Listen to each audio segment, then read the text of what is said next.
Vamos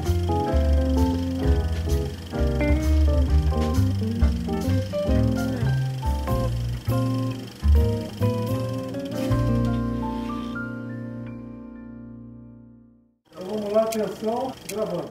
Olá, o Tela Aberta está no ar e é hora de mergulhar no incrível universo do audiovisual. Hoje a conversa é virtual com Bia Hetzel. Ela é escritora, fotógrafa, editora, ambientalista e produtora audiovisual. O tema é cinema engajado, o uso da linguagem audiovisual para divulgar uma causa. Seja muito bem-vinda, Bia, aqui no nosso Tela Aberta. É um prazer ter você aqui com a gente. Obrigada. É sempre um prazer enorme falar com a Multirio, esse canal tão importante que leva a gente para os olhos e para o coração dos professores. E também de tantas outras pessoas que assistem essa programação incrível.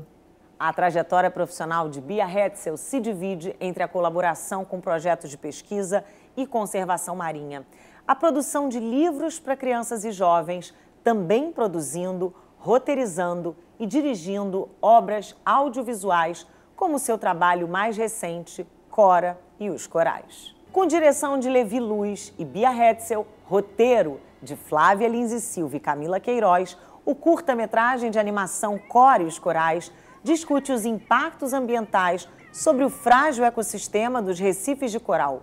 O curta junta ilustrações animadas de Mariana Massarani com fotos de Átila Bertoncini, numa mistura de realidade e fantasia que certamente vai encantar a todos. Adorei! Bia, Cora e Corais nasceu livro dentro de um projeto de conservação marinha, não é mesmo? Mas ganhou o olhar de todos que buscam um bom filme de entretenimento para crianças. Conta pra gente como é que foi esse processo de realização do curta. Como é que nasceu a Cora, Bia? A Cora nasceu dentro do projeto Coral Vivo. Eu fui convidada em 2020, no pleno começo da pandemia, a trabalhar remotamente para o projeto Coral Vivo, que é um dos maiores projetos de conservação marinha do Brasil, talvez até do mundo. E nesse projeto, a gente convive com grandes cientistas da área.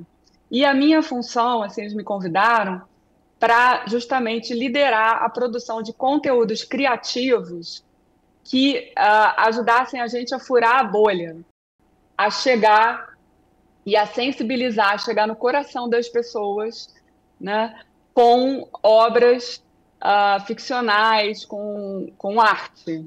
E aí, assim, a proposta inicial era que eu fizesse 2 livros para crianças e fizesse um filme, um documentário sobre os ambientes coralinos para o público amplo. Só que, quando a gente começou a conversar, estava aqui pela área, dando bobeira, assim, a Flávia Lins e Silva, que vocês devem saber, né? Sim, a claro. grande roteirista que criou tantos programas maravilhosos que chegam para as crianças, do DPA. Isso que eu ia falar, os detetives do Prédio Azul, né? Quem não... Se eu for falar assim, tudo que ela é capaz de, que ela já fez, que ela é capaz de fazer, a gente não para aqui, né? E aí, assim, uma turma de artistas muito experientes e craques no que fazem foram se aproximando do projeto, né? Eu fui propondo assim, falei, bom, então vamos fazer alguma coisa para a criança com a Flávia? Vamos. Aí a Flávia falou, que tal chamar Mariana Massarani, que é outra craque, né, da ilustração nacional, que tal chamar Mariana Massarani para fazer a ilustração? E aí foi se juntando um time realmente assim de topo. E eu, apesar de nunca ter liderado a produção de uma animação, me senti segura dentro do projeto a realizar por causa desse time que se formou de pesos pesados da área para ajudar esse projeto a fazer uma pequena superprodução, que agora virou uma superprodução. E tudo a partir do conhecimento e da consultoria científica dos grandes craques da conservação marinha no Brasil, Débora Pires, Clóvis Castro, Flávia Gebert, que é coordenadora do projeto. Então, assim, era um grupo de artistas topo, até a Paula da Mata, né, uma das grandes pianistas e musicistas do país, entrou para fazer a trilha sonora. Então, assim, a gente tinha os grandes craques da área conversando com os cientistas para fazer um produto cultural. Então, Cora realmente é uma alegria para todo mundo que participou. Eu acho que essa alegria chegou no filme, porque com esse sucesso que ele está fazendo, né? Bia, Cora e os corais juntam linguagens diferentes, não é mesmo? Você considera que essa diversidade torna a mensagem do filme ainda mais potente? Eu acredito que sim, pelo resultado que a gente está vendo. A gente tinha a ideia de que isso ia funcionar, mas agora a gente está vendo, na verdade, a resposta dos telespectadores e da audiência, e isso aqui nos dá a certeza de que funcionou. A ideia de misturar fotografia com ilustração partiu da própria escritora, da Flávia Lins, em cima de uma habilidade que a Mariana Massarani tem, que não são todos os ilustradores, cada um tem suas técnicas, seus estilos, mas a Mariana faz muito bem a mistura de desenho com fotografia. E aí, a Flávia, quando viu aquilo, como tema do filme é a questão do plástico, né, da ameaça que o plástico representa à conservação dos oceanos, e principalmente o plástico de uso único, descartável, né?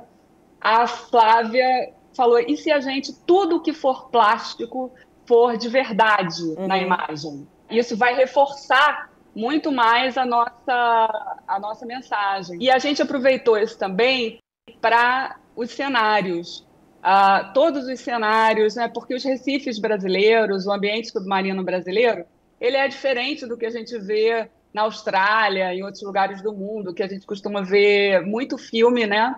Com a ambientação em ambientes coralinos diferentes. Nós temos recifes incríveis e muito diferentes, únicos em todo o planeta ali no sul da Bahia.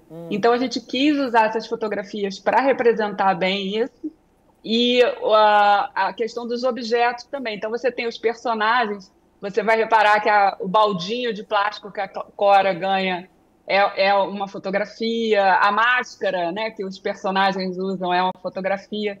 E essa mistura da realidade com a ficção do desenho é justamente a linguagem que a gente está trazendo para o filme, que é um filme de divulgação científica para crianças também, né, de sensibilização para a conservação marinha.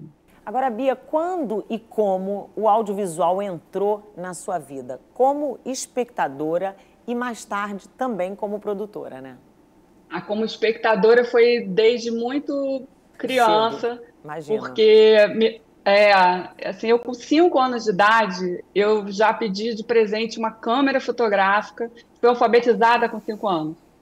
E aí, no primeiro ano, que agora seria o segundo ano do ensino fundamental, eu era muito leitora, já desde pequenininha. E aí a professora falou, essa menina merece um presente, porque ela está indo muito bem. Aí me perguntaram o que você quer.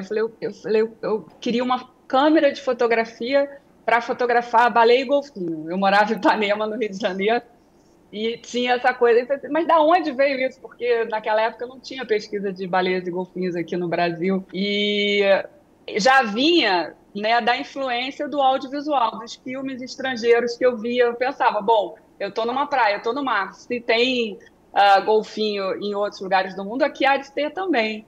E eu já tinha essa paixão por isso.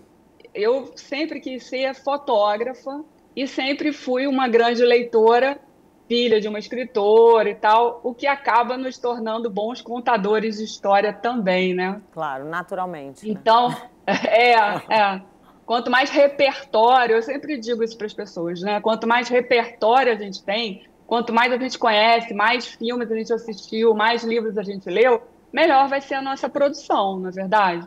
E aí o que aconteceu foi que eu era fotógrafa e escritora, e estava muito feliz com isso e tranquila. Mas eu trabalho com voluntária, né, em projetos de conservação marinha, e depois também agora faço parte da equipe do Projeto Coral Vivo.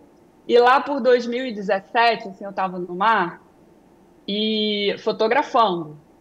para um projeto de pesquisa. E aí o cinegrafista não foi, deu problema.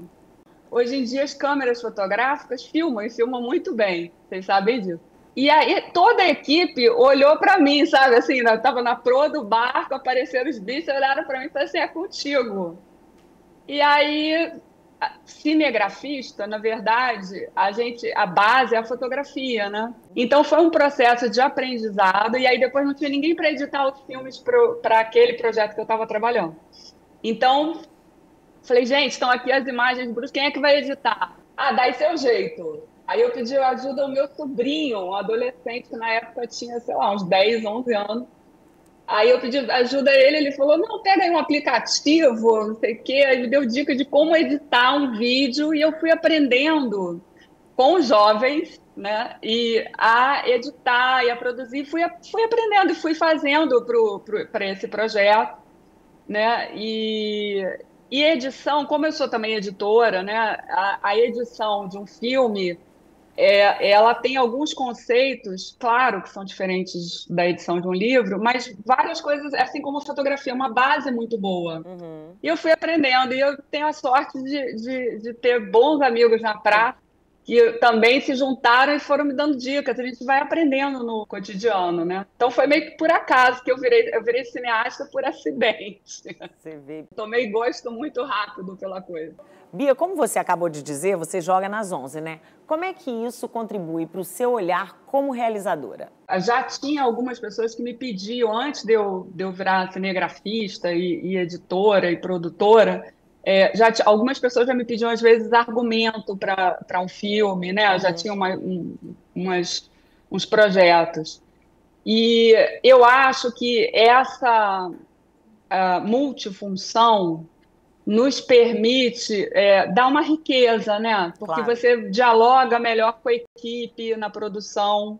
Uma coisa muito interessante nessa minha caminhada de aprendizado no audiovisual foi quando eu fiz um documentário chamado, um filme documentário de arte chamado Luneta, com o Duda Carvalho, que é um grande fotógrafo e diretor. O Duda me encontrou e falou, Bia, eu vi na rede social os filmes que você fez, eu estou fazendo cinema. Nossa, você tem imagens maravilhosas aqui sobre o Rio de Janeiro. Você não quer fazer comigo um filme? E eu falei, claro que eu topo, né? Era um filme de arte, preto e branco, uma proposta toda diferente. E eu aprendi muito com o Duda, porque a parte toda do áudio, porque o visual, a edição do visual é fundamental, lógico, mas o áudio, não é à toa que se chama audiovisual, né? E aí aprender a mágica, e aí de novo fomos assim trabalhar com os grandes produtores de áudio, né? De repente a gente estava ali num grande estúdio fazendo coisas em não sei quantos canais diferentes, com o Rodrigo, que é um grande craque de áudio. Aí eu fui aprendendo a importância da edição também do áudio, esse cuidado com o áudio. É apaixonante, cinema é apaixonante, né? Eu sou uma eterna aprendiz, eu estou sempre aprendendo e chamando os amigos e colaborando. Eu acho que é assim que a gente caminha. É verdade. Agora a gente vai dar uma rápida paradinha para um intervalo, mas a gente volta já já com tela aberta, não sai daí.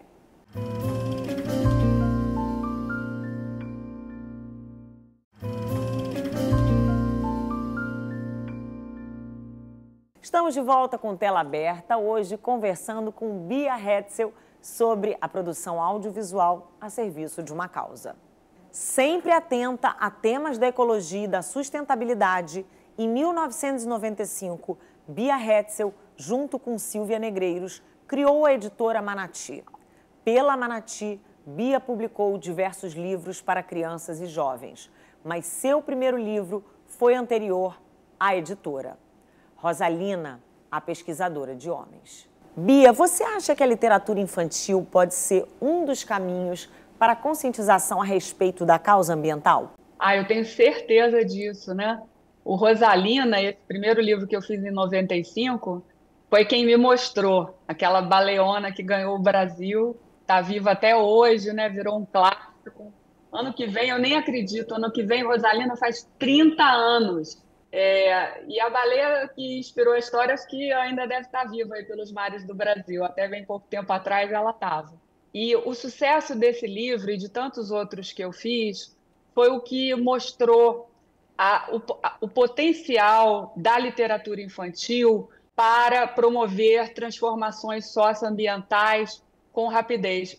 A gente percebe o quanto que a literatura, quando a gente conversa de verdade, sensibiliza as crianças, os pais das crianças, os professores das crianças, a gente está realmente promovendo uma mudança socioambiental.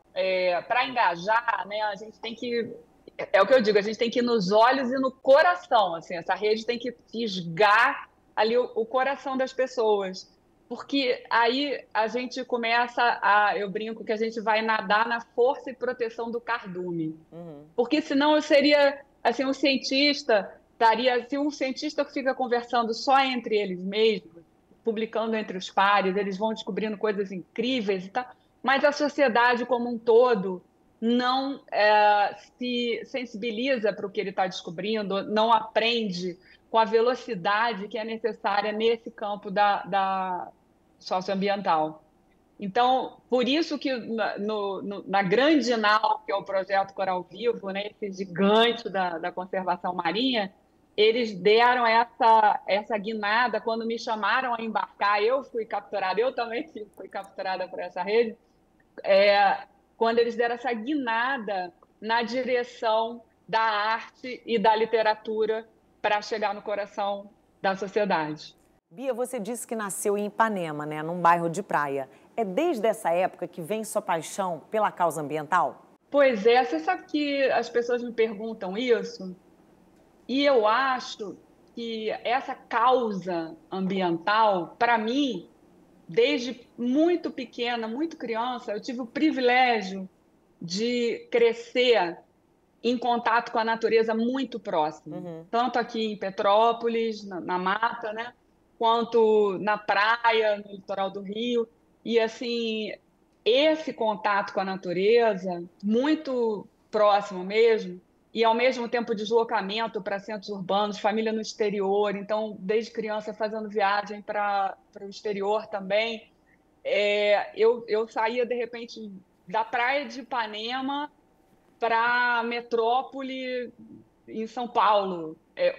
E eu sempre tinha o olhar de quem é um ser da natureza, sabe? Eu acho que isso é uma coisa que, assim, meio até de criança minha. Eu continuo assim. Quando eu estou no ambiente urbano, eu estou muito atenta, eu sinto, eu percebo, assim, passa uma gaivota aí na janela de vocês na Cidade Nova, as pessoas podem nem estar reparando. Para mim, aquela gaivota é uma fragata que mora ali na Ilha Redonda. Defender a natureza, essa causa da sustentabilidade, para mim é uma questão de sobrevivência. Eu estou defendendo a minha própria natureza junto com isso, sabe? Né? Para mim, assim, eu estava conversando, eu tenho feito uns livros, né, pelo Coral Vivo, a gente faz muitos livros, vocês conhecem os meus livros também, né?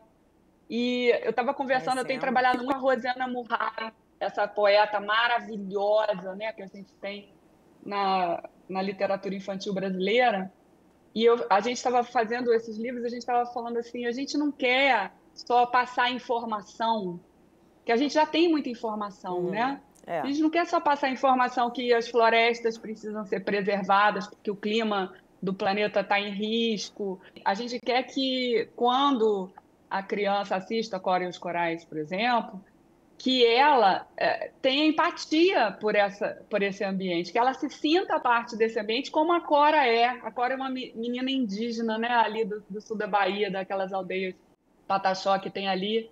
E a gente quer, quando faz um livro que fala de uma floresta ou que fala do oceano, a gente quer que a criança que assiste Cora e os Corais, isso até aconteceu, a Flávia Lins me contou que aconteceu com a filha dela agora há pouquíssimo tempo, que ela está morando em Portugal. Aí foi fazer um stand-up paddle assim, com a filha e uma amiguinha da filha, e aí viram alguma coisa boiando ali no mar, e a amiga da filha, que tinha assistido na escola o filme Cora e os Corais, nem tinha, a Flávia nem tinha nem sabia que ela tinha assistido, ela viu aquela coisa boiando e ela falou: vamos pegar, Paloma, vamos pegar, porque vai fazer mal aos peixes e aos corais. Bacana, Então, mexeu com assim, ela, né? mexeu com ela, mexeu com o mar, mexeu com ela, né? Eu acho que, para mim, a causa ambiental é uma causa de sobrevivência, e assim, Claro. é muito verdadeiro. Então, quando a gente escreve um poema sobre uma queimada na mata, a gente não quer passar informação sobre isso, a criança já tem. A gente quer que a criança arda junto com a floresta, mas a sensibilização é o que vai fazer a gente virar essa parada Vai fazer a e virar diferença, esse né, jogo. Bia?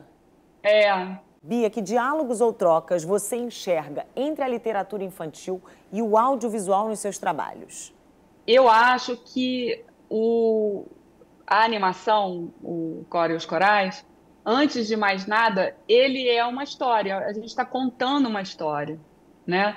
E a experiência com a literatura infantil, todo mundo fala assim: ah, vou fazer um livrinho para criancinha.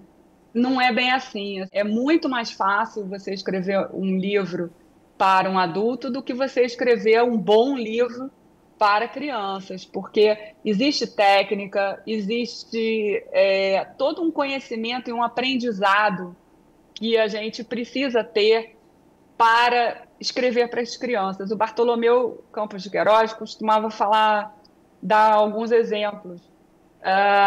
Você não pode, quando você vai falar com um adulto, você pressupõe que ele já tem uma vivência, um repertório de conhecimento, né, que te permite já. Não é que você vai infantilizar a sua fala, não é que você vai simplificar, falar no diminutivo, não é nada disso. É você falar coisas que vão reverberar, que vão repercutir no imaginário da criança. Né? Então, a gente que vem da área da literatura infantil, dessa arte que eu acho tão importante para a sensibilização pela minha história profissional, eu vejo, a gente que vem desse lugar, na hora que a gente vai transformar isso para o audiovisual, a gente já tem outra sensibilidade. E eu acho que o Cora, esse sucesso todo dessa primeira animação que nós fizemos pelo Projeto Coral Vivo, eu acho que esse sucesso é reflexo justamente da toda a técnica e todo o conhecimento dessa galera sênior da literatura infantil que se juntou para fazer o filme. Quando a Flávia, por exemplo, está conversando com um cientista, e a gente teve muitas aulas maravilhosas com os cientistas do Coral Vivo, a Débora, o Clóvis, a Flávia, o próprio Fábio Negrão, que ela falava assim, mas o que é um coral? O que é um recife de coral? Aí ela consegue, vamos transformar cada pólipo do coral numa boca. Então, assim, até esse processo de tradução em ficção de uma informação é mais fácil para quem é da literatura infantil, para não banalizar. Eu vejo outras animações de uma galera que, de repente, não tem essa base e não chega assim, com tanta fluidez, com tanta naturalidade, que, na verdade, tem uma técnica grande por trás, mas ela desaparece na hora que vira um produto cultural. Né? Na hora que você está assistindo, você não está pensando em nada daquilo, você está só se divertindo com o filme. Eu acho que isso que é importante. Agora, Bia, uma questão que a gente não pode deixar de falar é a multiplicação das plataformas digitais. Você acha que tem mais espaço para produções engajadas ou a mensagem acaba se dispersando? Eu acho que nós estamos vivendo uma epidemia de informação, não é verdade? Assim, nunca teve tanta informação com a internet, as redes sociais, nunca teve tanta informação e, ao mesmo tempo, tanta desinformação. Então, o acesso está mais fácil para a gente difundir também, de uma certa maneira, facilitou, mas a gente está como se fossem microplânctons num oceano de informação, né? Então, a gente tem que ser muito bom para sobressair, e o público também tem que ter um filtro de perceber o que é informação e o que é desinformação. Para E consumir uma a outra coisa coisa, certa, né? para duas coisas: não se desinformar acreditando nas fake news, né, nas falsas notícias ou nas falsas informações, nos falsos alarmismos, e também para não se deixar essa questão ambiental, socioambiental, é tão séria e é tanta informação ao mesmo tempo que muitas vezes a gente é massacrado, a gente fica paralisado e desiste. Tem o efeito contrário. Sim. A pessoa fala assim, não, já está tudo perdido, mais um copinho aqui na praia não vai fazer diferença, um copo plástico eu vou deixar, porque isso aqui já está tudo, assim, já foi, já era. A questão climática, o aquecimento global é irreversível. A informação pode ser tão massacrante que paralisa, congela, tem o efeito reverso, entristece e tira o nosso entusiasmo e a nossa vontade de fazer a diferença. A Jane Goodall, que é uma das maiores, né, personalidades da conservação ambiental no mundo, a grande pesquisadora dos chimpanzés, que todo mundo conhece, ela fala uma coisa que eu acho muito interessante.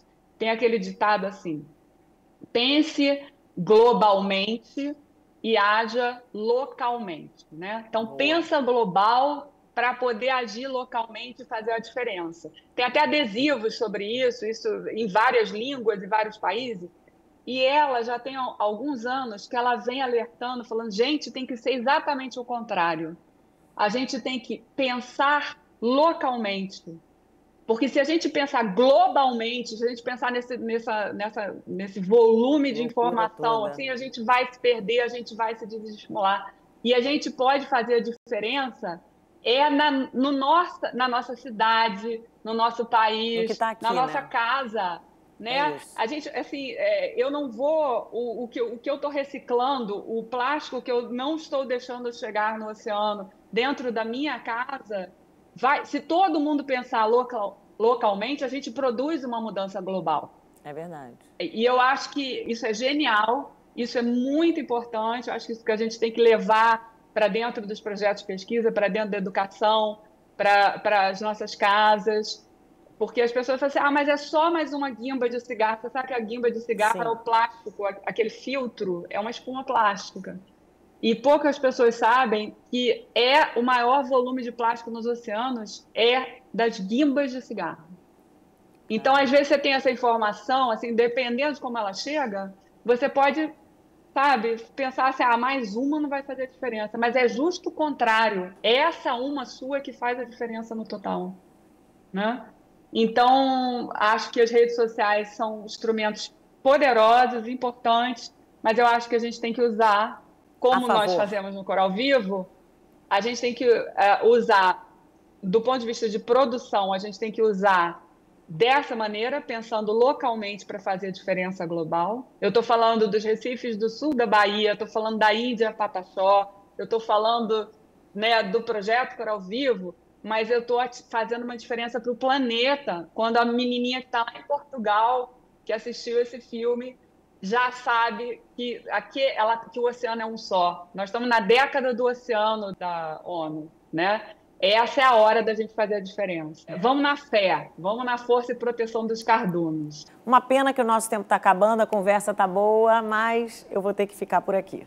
Passou tão rápido, né? Conversar com a Multirio é sempre um prazer. Eu agradeço muito a vocês e, mais uma vez, parabenizo Eu sou uma espectadora do canal e eu parabenizo vocês pelas produções de altíssima qualidade. É uma honra para mim estar aqui, principalmente representando o Projeto Coral Vivo. Foi excelente ter você aqui com a gente no Tela Aberta e a gente fica por aqui. Semana que vem eu volto. Até lá. Tchau, tchau.